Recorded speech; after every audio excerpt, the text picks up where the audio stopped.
Hello दोस्तों, तो स्वागत है आपका हमारे online study channel point study point पर। तो दोस्तों, आज हम स्पोर्ट्स जीके के टॉप 25 अति महत्वपूर्ण प्रश्नों के बारे में बात करेंगे जो आपके आने वाले एग्जाम के लिए बहुत ही महत्वपूर्ण है। इसलिए हर प्रश्न को आप बारीकी से समझें और ध्यानपूर्वक पढ़ें। ये सभी प्रश्न भारत में आयोजित सभी भर्ती परीक्षाओं के लिए अति महत्वपूर्ण प्रश्न है, इसलिए वीडियो को आप जरा भी स्किप ना करें क्योंकि वीडियो आपके लिए बहुत ही हेल्पफुल होने वाला है। तो चलो वीडियो को शुरू करते हैं। आपका पहला सवाल है, इनमें से किस टीम ने प्रो कुश्ती लीग के पहले संस्करण का खिताब जीत लिया है? इनमें से किस टीम ने प्रो कुश्ती लीग के पहले संस्करण का खिताब जीत लिया है? तो आपका उत्तर होगा मुंबई गरुड़। ठीक है, मुंबई गरुड़ टीम है जिन्होंने प्रो कुश्ती लीग के पहले संस्करण का खिताब जीत लिया है। कौन सी टीम ने? मुंबई गरुड़ ने। अगला देखते हैं कि निम्नलिखित में से कौन फुटबॉल का खिलाड़ी है? निम्नलिखित में से कौन फुटबॉल का खिलाड़ी है? तो आपका उत्तर होगा निकोलस अनेलका। ठीक है, निकोलस अनेलका है जो फुटबॉल का खिलाड़ी है। कौन है? निकोलस अनेलका। अगला देखते हैं कि एस विजय लक्ष्मी किस खेल से संबंधित है? एस विजय लक्ष्मी किस खेल से संबंधित है? तो आपका उत्तर होगा चेस से। ठीक है, चेस से कौन संबंधित है? एस विजय लक्ष्मी। ठीक है, अगला देखते हैं वॉली स्मैश सर्विस शब्द किस खेल से संबंधित है? वॉली स्मैश सर्विस शब्द किस खेल से संबंधित है? तो आपका उत्तर होगा लॉन टेनिस से। ठीक है, वॉली स्मैश सर्विस शब्द किस खेल से संबंधित है? तो आपको याद रखना है लॉन टेनिस से संबंधित है। अगला देखते हैं ओलंपिक चिन्ह का अर्थ क्या है? ओलंपिक चिन्ह का क्या अर्थ है? तो आपका उत्तर होगा निरंतरता। ठीक है, निरंतरता है जो ओलंपिक चिन्ह का अर्थ है। क्या है? निरंतरता। अगला देखते हैं कि स्वतंत्र भारत के लिए व्यक्तिगत रूप से पहला ओलंपिक पदक किसने जीता? स्वतंत्र भारत के लिए व्यक्तिगत रूप से पहला ओलंपिक पदक किसने जीता? तो आपका उत्तर होगा केडी जाधव ने जीता था। ठीक है, स्वतंत्र भारत के लिए व्यक्तिगत रूप से पहला ओलंपिक पदक किसने जीता? तो आपको याद रखना है केडी जाधव ने जीता था पहला ओलंपिक पदक। ठीक है, अगला देखते हैं कि फाइन लेग शब्द किस खेल से संबंधित है? फाइन लेग शब्द किस खेल से संबंधित है? तो आपका उत्तर होगा क्रिकेट से। ठीक है, फाइन लेग शब्द किस खेल से संबंधित है? तो आपको याद रखना है क्रिकेट से संबंधित है। अगला देखते हैं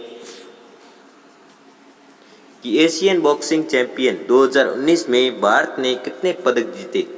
एशियन बॉक्सिंग चैंपियन 2019 में भारत ने कितने पदक जीते? तो आपका उत्तर होगा 13 पदक जीते। ठीक है, एशियन बॉक्सिंग चैंपियन 2019 में भारत ने कितने पदक जीते? तो आपको याद रखना है 13 पदक जीते। किसने? भारत ने जीते थे। अगला देखते हैं कि आईपीएल के इतिहास में 100 मैच जीतने वाले पहले कप्तान कौन बने हैं? आईपीएल के इतिहास में 100 मैच जीतने वाले पहले कप्तान कौन बने हैं? तो आपका उत्तर होगा महेंद्र सिंह धोनी। ठीक है, आईपीएल के इतिहास में 100 मैच जीतने वाले पहले कप्तान कौन बने? तो आपको याद रखना है वह थे महेंद्र सिंह धोनी जो 100 मैच जीतने वाले पहले कप्तान बने। अगला देखते हैं क्विसबेरी नियम किस खेल से संबंधित है? क्विसबेरी नियम किस खेल से संबंधित है? तो आपका उत्तर होगा बॉक्सिंग से संबंधित है। ठीक है, कौन सा नियम? क्विसबेरी नियम। ठीक है, अगला देखते हैं कि आधुनिक ओलंपिक खेलों का आरंभ कब हुआ? आधुनिक ओलंपिक खेलों का आरंभ कब हुआ? तो आपका उत्तर होगा 1896 को हुआ। ठीक है, आधुनिक ओलंपिक खेलों का आरंभ कब हुआ? तो आपको याद रखना है 1896 को हुआ। अगला देखते हैं कि राष्ट्रमंडल खेल कितने वर्षों के अंतराल पर आयोजित किए जाते हैं? राष्ट्रमंडल खेल कितने वर्षों के अंतराल पर आयोजित किए जाते हैं? तो आपका उत्तर होगा वर्ष 1930। ठीक है, वर्ष 1930 है जो राष्ट्रमंडल खेल कितने वर्षों के अंतराल पर आयोजित किए जाते हैं? तो आपको याद रखना है वर्ष 1930। ठीक है, अगला देखते हैं कि राष्ट्रमंडल खेल वर्ष 2018 में कहाँ पर आयोजित हुए, और राष्ट्रमंडल खेल वर्ष 2018 में कहाँ पर आयोजित हुए, तो आपको याद रखना है वो आयोजित हुए थे गोल्ड कोस्ट में। ठीक है, राष्ट्रमंडल खेल वर्ष 2018 में कहाँ पर आयोजित हुआ था, तो आपको याद रखना है गोल्ड कोस्ट में आयोजित हुआ था क्या, राष्ट्रमंडल खेल वर्ष 2018। अगला देखते हैं कि पहल एशियाई खेलों का आयोजन कब हुआ था। पहल एशियाई खेलों का आयोजन कब हुआ था, तो आपका उत्तर होगा मार्च 1951। पहल नहीं है, पहले एशियाई खेलों का आयोजन यानी सर्वप्रथम एशियाई खेलों का आयोजन कब हुआ था, तो आपको याद रखना है मार्च 1951 को सबसे पहले हुआ था। अगला देखते हैं कि 15 वर्ष के एशियाई खेलों का आयोजन कहाँ हुआ था।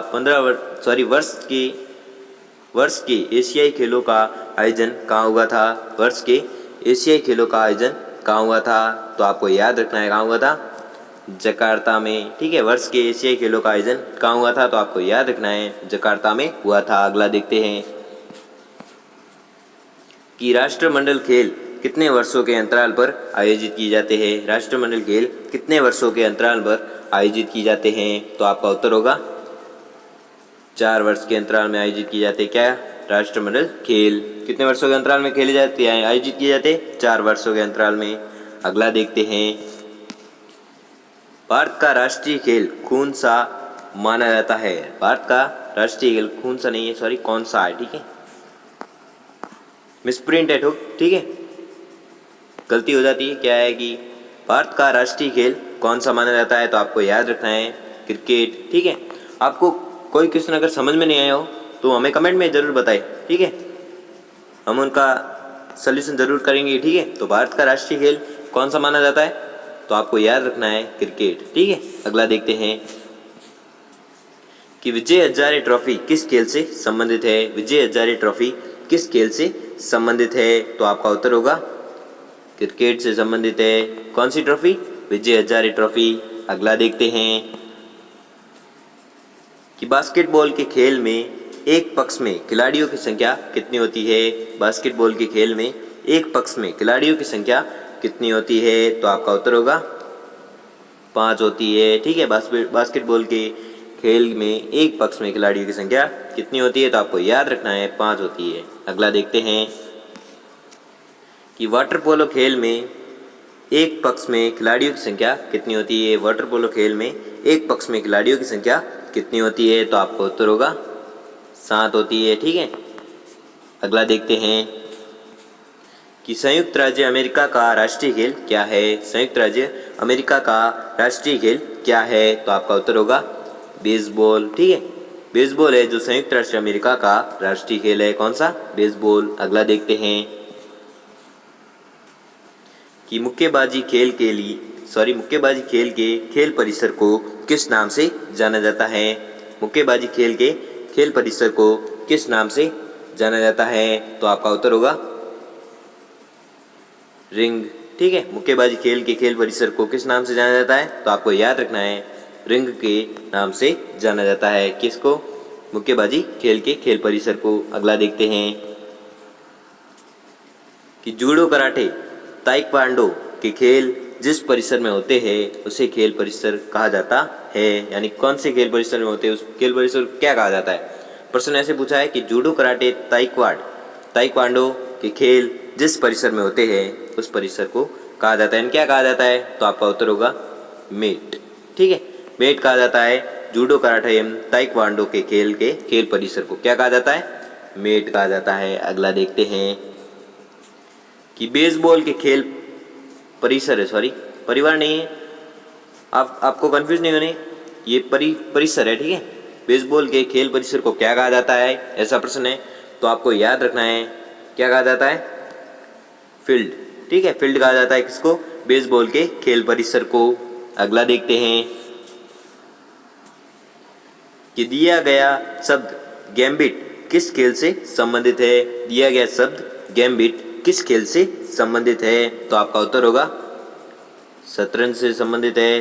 क्या, गैम्बिट शब्द। ठीक है, गैम्बिट शब्द किस खेल से संबंधित है, तो आपको याद रखना है शतरंज से संबंधित है।